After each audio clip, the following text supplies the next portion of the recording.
Pessoal, professor Ederson, né? Nós vamos trabalhar aí o que é fenomenologia, tá? Já fizemos a introdução, a página 210. E a primeira coisa que a gente já vai perceber é que no começo da apostila ele vai trabalhar o termo fenômeno, né? Quando é que vai surgir essa ideia de fenomenologia? O primeiro a usar esse termo é o Kant, né? Que a gente já trabalhou, né? E o outro filósofo que vai trabalhar esse termo é o Hegel, né? Para o Kant, a questão da fenomenologia ela serve para limitar, né? Limitar o conhecimento humano, ou seja, eu só conheço determinada coisa quando ela se apresenta para mim. Então, quando ela se mostra para mim, é o máximo que eu posso conhecer. Então, eu dou significado para ela, não que eu conheço ela, né? Eu apenas dou significado para ela de acordo com o tempo e o espaço. Então, meu conhecimento é limitado, né? O fenômeno é a aparição para o Kant, aquilo que aparece na minha mente. Para o Hegel, ele tem uma ideia oposta, né, de fenômeno, né, da fenomenologia, que ele escreve até uma obra que fala a fenomenologia do espírito. Para ele é o espírito se desvelando, é a evolução do conhecimento, né? Para o Hegel é uma questão de evoluir. Se para o Kant o fenômeno limita o conhecimento, né? Para o Hegel é o oposto, né? É o espírito evoluindo através da dialética, tá? São os dois primeiros que vão usar, né? Mas quem vai aprofundar o termo vai ser o Edmund Husserl, né, que nós vamos trabalhar, tá? É, e ele vai pegar mais o que o Kant propôs para nós, né? O Kant ele propõe a ideia de que é, é como eu vejo objetos, como eles aparecem para mim, né? Então a fenomenologia ela vai estudar justamente isso, né? Como este objeto aparece para mim, tá? Ela é o estudo da própria coisa que se percebe. Então eu percebo aquilo, né? Como que aquilo eu percebi, então eu vou estudar como que a mente humana, né? Aquele indivíduo, naquela consciência, e por que que ela entendeu daquela forma, tá? Isso é, é a fenomenologia, ela vai estudar esse tipo de coisa, né? Esse tipo de tema, tá? Para a fenomenologia, o mundo todo é um fenômeno, né? Porque é uma consciência que está neste mundo, né? Nesse tempo, e ele tem relação com o mundo, né?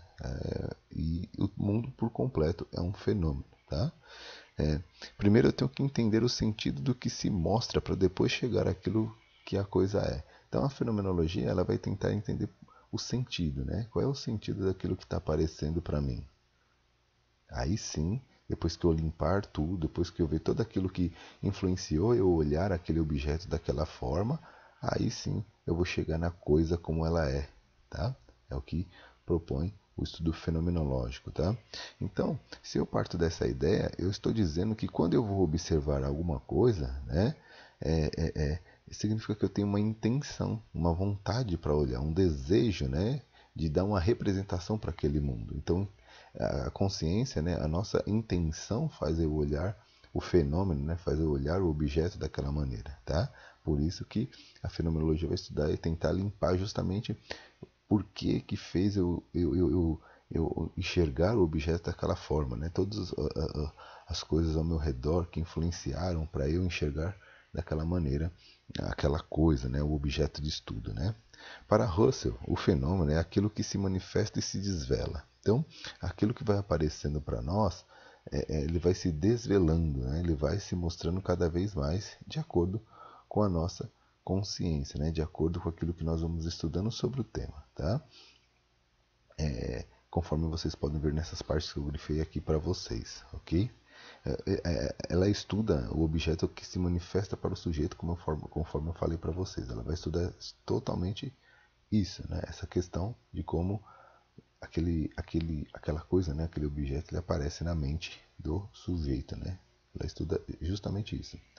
Com o estudo fenomenológico, galera, é possível a gente verificar os aspectos que varia, os acidentais e os invariáveis do fenômeno. Ou seja, se eu pegar um grupo de pessoas e eu falo determinada coisa, né, e aparece aquilo na mente das pessoas, eu vou começar a estudar como, né, como que aquilo apareceu na mente das pessoas, né, e aí eu vou separar o que todas elas têm em comum, né, sobre aquilo que eu comentei. Por exemplo, nós temos um grupo de 10 pessoas. Eu falo sobre ferro, um exemplo.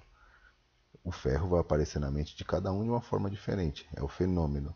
Só que O estudo fenomenológico ele vai fazer o seguinte: a pessoa vai descrever, né, como ela enxerga aquilo, né, e aí eu vou começar a perceber em cada pessoa o que permanece, né, o que tem em comum todos eles, o que não tem em comum, né, e aquilo que é variável, que às vezes tem e às vezes não tem. Então eu consigo perceber isso através do estudo fenomenológico, né, na mente humana. Né? Lembrando que para eu chegar ao fenômeno, a coisa em si que apareceu na mente da pessoa, eu tenho que limpar todas as, as, as, as experiências, né? Tudo aquilo que a pessoa passou para poder chegar no fenômeno em si, porque ela vai observar as coisas, né? Ela vai dar um sentido para aquilo baseado nas suas experiências nesse mundo. Então eu tenho que limpar.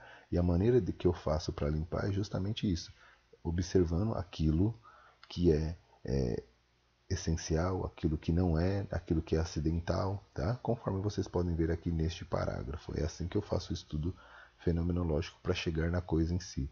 Tá? Quando o Russell propõe isso, galera, ele está propondo o seguinte, olha, nós temos que ir até as coisas, né? Até o fundo, para entender o que ela é de fato, né?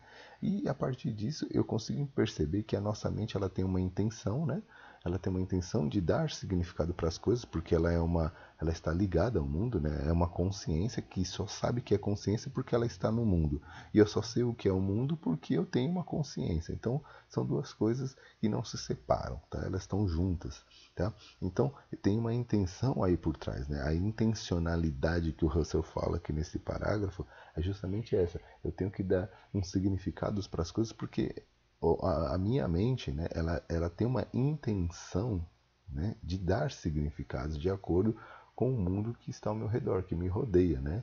E eu vivo em um mundo que ele é estranho para mim, então eu tenho que dar significados para eles. E esse significado vai acontecendo de acordo com as minhas experiências que eu vou tendo neste mundo, né?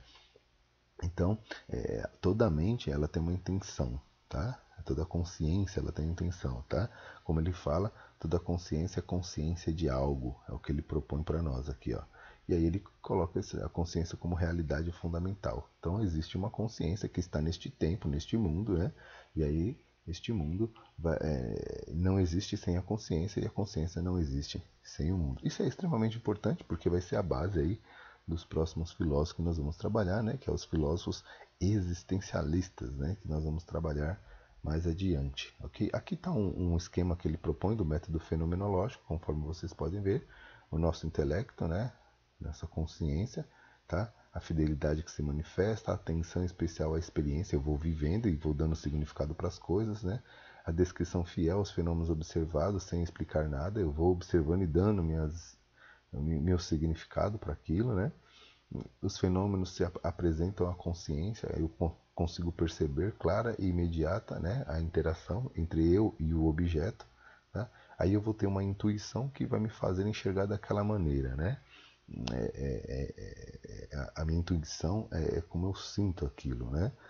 E aí nós temos a essência, né? A busca de detectar aquilo que não pode ser eliminado, né? Ao mesmo tempo destruir o fenômeno, tá? O que ele tem, tá? Que tem todos os fenômenos que aparecem na mente das pessoas, né? O que é essencial, né? O que não pode faltar, ok? Aí nós temos a consciência, né? Que se refere sempre a alguma coisa, conforme eu falei. E aí está o fenômeno, o estudo fenomenológico, tá? Esse é o esqueminha que foi feito aí para nós entendermos como funciona o método fenomenológico do Russell, né? Que é para limpar e entender a coisa em si, que o Kant falava que nós não poderíamos conhecer. O Russell fala que sim, né? Com esse método fenomenológico, nós podemos sim conhecer as coisas, tá? Basta nós entendermos que existe uma relação sujeito e objeto que são inseparáveis, tá? E aqui no final, né, vocês vão ver que a proposta fenomenológica de Russell foi uma das mais impactantes proposições filosóficas do século XX. Tá? Ela foi extremamente importante porque ela vai influenciar vários pensadores, ok? Aqui nessa página, galera, ele deixa um exemplo bem bacana da gente entender o método fenomenológico. Mais específico aqui, ó, na página 211. Ó. Vamos pegar aqui. Ó. A consciência possui uma temporalidade e se constitui nessa mesma temporalidade. Se posso ouvir uma melodia, ao ouvi-la não posso alterá-la. Acompanho os sons, as notas musicais no tempo, mas depois posso pensar naquela melodia ao ouvido e tentar reproduzir mentalmente. Talvez em algum momento em que a ouço internamente, possa perguntar: será que eram essas notas mesmo que integravam a composição? Acaso teria eu alterado alguma nota? O som só dura no tempo porque dura a consciência que o percebe. Então só existe um tempo, só existe um som porque tem uma consciência que percebeu aquilo. Por isso que ele comenta, né? Ele fala direto: toda consciência é uma consciência de algo, né? É alguma coisa, ela não existe sem uma relação com um objeto, tá? Então a consciência ela está intimamente ligada com o objeto de estudo, né? Com aquilo que o ser humano vai sentindo.